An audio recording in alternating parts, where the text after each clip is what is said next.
Hello, everyone, and welcome to the Bird's Eye View. I'm Mr. Crow, and I'm actually here with Word Up. Hello, hello. How you doing? All right. So today we thought we'd talk a little bit about an article that we came across that was showing how smart AI is becoming and where we are with that technology. And I don't know if anybody's in the same age group as Duck and I, but we start thinking of things like, oh, I don't know, Terminator. Well, um, so the topic of the article was, yeah, we're spooked. AI yep. started to have big world impacts, experts say. And it's talking from the point of view of people that work in the AI field. Yeah. Those people are scared, and if those people are scared, you should really be scared. Yeah, if the people who are working on it day to day, even not even day to day, but just here a little bit, there a little bit, if they're starting to get spooked, should we start becoming spooked? Because this is stuff we only know what we know. I think you and I talked a little bit about this, Duck. Like we only know so much stuff that has been exposed to us. What are the things going on that we're not exposed to that's going on? So they in this article they talk about like how it's already in tons of aspects of our life, right? It's like into like the search engines Yep. and what It's was the the other. algorithm behind Facebook. I mean, like things that you guys are doing in Facebook, Google. The AI is there. They know what you're doing. They're trying to figure out your patterns, and those patterns are Okay, here it is. mathish. Artificial intelligence underpins many aspects of modern life, from search engines to banking. Advances in image recognition, machine translation are among the key developments in recent years. Yep. And so it's already in every aspect of your life already. Like what shows you want to watch, what you're searching for on Recommended for Google. you. Yeah, recommend for you. Apparently in banking, I'm not like I am assuming they have robots making trades now by now, Oh, yeah. right? I think you'd be silly not to think that Yeah, that's yeah. happening. But one of the things that they were kind of keen on was so their whole thing is at some point robots would be smarter than people. That was Yes, kind of what that was this whole exactly where they're thing was going. about. And he gave a time frame in here. I was trying to find it. He says I think the numbers range from 10 years for the most optimistic to a few hundred years. Right. So and then he said, well, here's my thing is no, they touch on it on here, and he says that the thing is AI doesn't have to be smarter than people to cause super big problems. For No. example, one of the things was you tell an AI with no boundaries to cure cancer. Mm, So he just wipes out the human population because then now there's no more cancer, true. right? Yeah, I did read There that. was no guidelines in there There's no guidelines. to Yep. make sure that people don't die, right? That was the whole that was the whole thing. And so then the use of AI in military applications such as small anti-personnel weapons, um, it's very easily scalable. Yep. And this is what kind of where now you're talking about like Skynet, right? Like Yeah. everybody knows Terminator. You're talking about Skynet, um, and I believe the Terminator, you know, was like just trying to solve human problems and realized people were the problem, so it just started People were the wiping out problem. Yep. people. Yep. Okay, well that's the lack of guidance and boundaries, right? Well, the problem is it's very easy to design something that does a particular job. Correct. It is very not easy to design something that has enough boundaries that it doesn't overstep those boundaries to do a particular job. Now, currently, you have the limitations of robotics that kind of limit a lot of what robots can do, right? Power sources and those kind of things are Yeah. limiting too. Yeah. But if you ever get to the point where it can fix, recreate, recharge, or administer aid to itself, right? I don't know. Have you Mhm. seen that movie Chappie? I love that movie, by the way, Chappie. I don't think I have. No, It's I don't it's think I have. basically an updated version of Short Circuit Johnny Five, Okay. right? Yeah, I love With Short with Circuit the though. so it starts off as a watch Chappie. It's good. Okay. It's in South Africa. You're this bipedal human style robot, and you're a police robot. Okay. But there's an uprising, and this police robot gets beat up, and its chip gets messed up a little bit. No, is that right? No. So yeah, so its chip gets messed up. He goes back, and this robot is put on the decommissioning because its battery it can't be redone. But that's what it was. Its Okay. battery got damaged. Can't be. So the guy designing it has been working on this AI program. So he uploads it to this robot, knowing this robot only has a certain amount of life left in it before it battery runs out and it dies. Well, what happens is that robot becomes sentient. Hmm. And then but it starts off as a baby, right? Like as a baby. Well, the problem is these gangsters steal it, Oh. right? Uh-huh. And now so these gangsters are growing up this baby robot, and so the robot's it's like learning to be all gangster, Learning. right? Like Yeah. and it's like a super exaggerated South African gangster. They got yellow M16 anyway, but it's a good movie anyway. But it's just like it's so. But the problem is this robot then finds out, it's like, creator, why did you create me to die? What the hell is your problem? So then his whole aspect is self-preservation, because anything living is at the end of at the most point, right? Is self-preservation at some aspect. Unless you're some like Medal of Honor winner and you get shot 15 times and you just, because you're just so self-sacrificing, that's because that's the story of a lot of those Medal of Honor winners, is they just sacrifice themselves to do things to save people. But anyway, back to the thing is so this robot, its whole then aspect is self-preservation. Okay. Luckily, not in the manner of like killing everybody to get done what it needs to be done. Yeah. But that's not a stretch where the robot says, you know what? Self-preservation is my key, and I need to use whatever means necessary, and that means any fleshy object in my way is getting smushed. Yeah. Yeah. And Interesting though. so I won't ruin the rest of the movie for you, but it's good. You should go watch it. Yeah, I put it on my list now. But That's interesting. But so here's the real thing is, right? We watched the video in the beginning that shows the bipedal robot jumping around, doing things, doing parkour. Yeah, short parkour. What does the military have in Area 51 that we don't see? Yeah. Or whatever area, whatever that we don't even know about. Wherever, yeah. Right. It doesn't even have to be, yeah. Right. What are they doing and working on?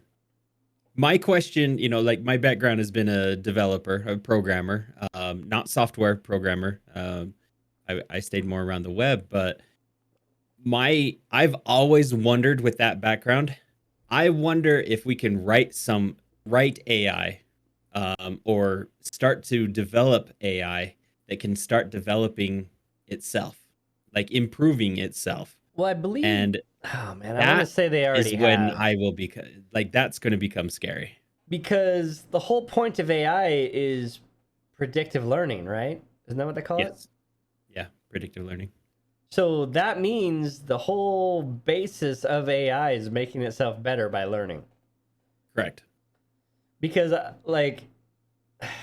and so therefore, and that's really the line is how do you put enough restrictions on an AI that it doesn't progress past those restrictions?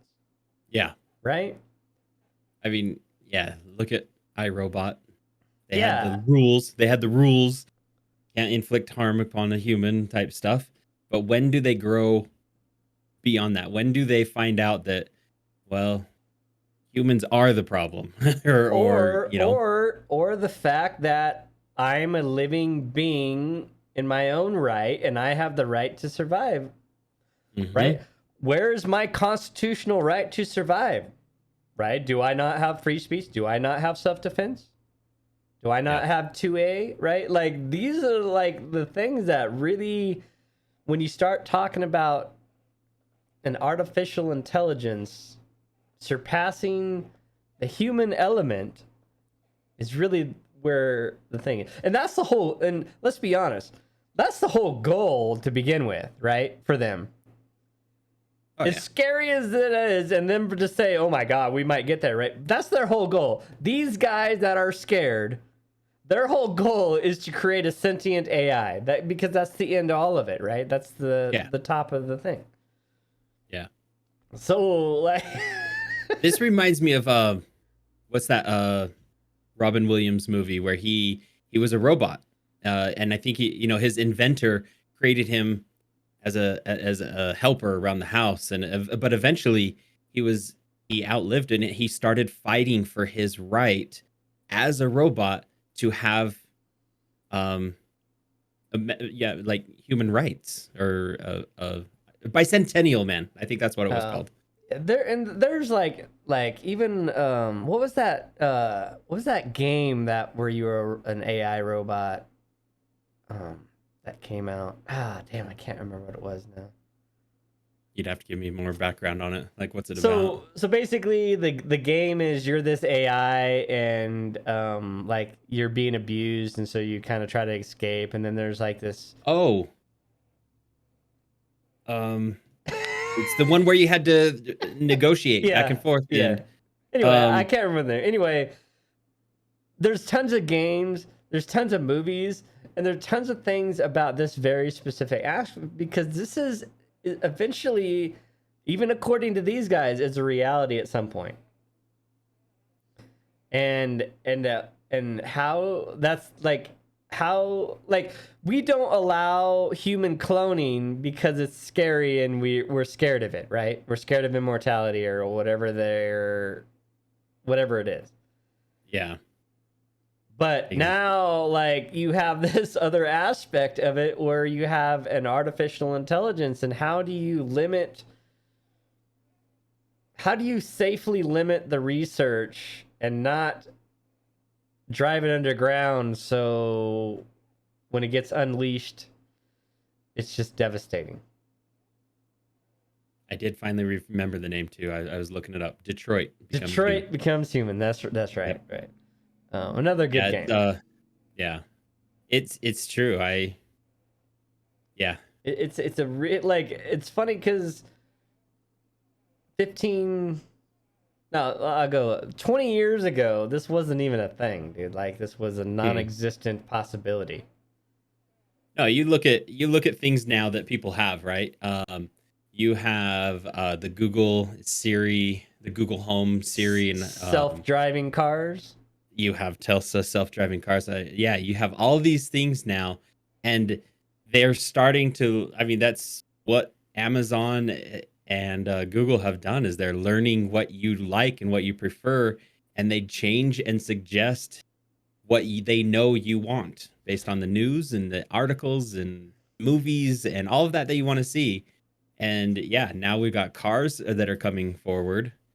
And It's self-driving cars are apparently racist. They don't they are they have better ability to recognize a light-skinned individual versus a darker-skinned individual. really, Yeah. I didn't know that. I haven't seen that kind of stuff yet. So that's and even there's even like the facial recognition has been Hmm. proven to be racist Oh, jeez, because that is so. the way it's designed, the way it thinks through things, and the way and the how it's been programmed to learn stuff. Hmm. It just has that problem where people of color are seen on the other side. Dang, I didn't know that. So News to me so too. so now so let's take this back a minute. Okay, you have an AI, right? And let's just say that it decides that because of our current political level that we're at, where most of the politicians are generally white old dudes, right? That it decides that white old dudes are the problem. Well, I'm out. Right? I'm done. Because it's already shown that AI has already shown that it is at some level racist just because of the way it's looking at problems. Yeah. Now all of a sudden, white old people are the problem, and the AI decides that they're done. So white old people are removed off the face of the earth. White old men are removed off the face, right? Because of this AI. Well, the problem with the human race is they can't help themselves. Yeah. So there's always going to be somebody seeking that power vacuum, seeking to fill that. Well, whoever you are, you become the next problem for AI, and AI decides that you're done too. True. Right? Because that is just the human race. We are like a virus where we infect a certain area, use all its resources up, and then move on to the next area, whatever it is. That is just the nature of us, of people. As much as, the environmentalists want to help and hug a tree and do all that other stuff, the nature of the thing is you use an iPhone, which means you are contributing to e-waste, which is one of the most devastating things to the environment right now. In fact, we did a video about that a while back, so go look at that about e-waste and stuff. But that battery stuff. Yeah, people are just, inherently usable, and we haven't become enlightened enough to find a way to self-sustain ourselves and be happy with it. Truly, the technology will be our end, because what we do is we make new stuff and throw old stuff out that we can't recycle or we don't recycle. Yeah. AI may decide that, hey, you guys use too much junk and you're polluting the earth, so people need to go away. So let me build this Terminator T-100 and send Arnold Schwarzenegger out to kill you. I'll just become the Duracell battery for the computers. Oh, yeah, okay. We'll go into the Matrix and become the battery. I'll go into the Matrix. Just let me know better. No, I don't know different. Make sure I eat the red pill or one that I don't wake up. Just make sure that not everything tastes like chicken. Yeah. If you don't know what it tastes like, pick something else. But and so back to the seriousness of this though, is you can't stop progress because somebody somewhere is gonna do it, and I don't know if you can limit something that's smart enough to realize, like, how do you put enough boundaries on something so it can't escape the boundaries to decide to be on its own? I don't know that you can. I don't know. Eventually, at some point, something's going to become a self-aware. Yeah, I think that's inevitable at some point. I agree that it'll be... I mean, that is something eventually it's going to learn. It's like children, same way. Eventually, they learn. Animals, eventually they learn. Just something's going to happen eventually. And when the people that are creating this get scared, it might be time for you to get scared too. Yeah. Now, luckily, start thinking about stuff. Luckily, I doubt this happens in my lifetime. Yeah. Good luck, kids. Yeah. Good luck, kids. We're leaving the world a better place for you. Hey, we made better batteries. We gave you cell phones. I've donated my body for your battery as well. We gave you cell phones, computer, the internet, TikTok. Oh, excuse me. Mark that last one off. Good luck to you. Good luck. Good luck. I think Tom McDonald says it, is like leaving a better world for our children. We should be leaving better children for our world. Unfortunately, that doesn't look like that's happening. But what are you going to say? Don't let the computer get you. Yeah, just Stay smile away and from me, wave, Arnold. boys. All right, we're out of here. Don't Bye, forget to leave a everyone. comment. Leave a comment, leave a like, share the video, help it get seen, help the bird's eye view grow. With that, Yeah. we are gone. See you, everyone. Much love. Good luck. Skynet is now online.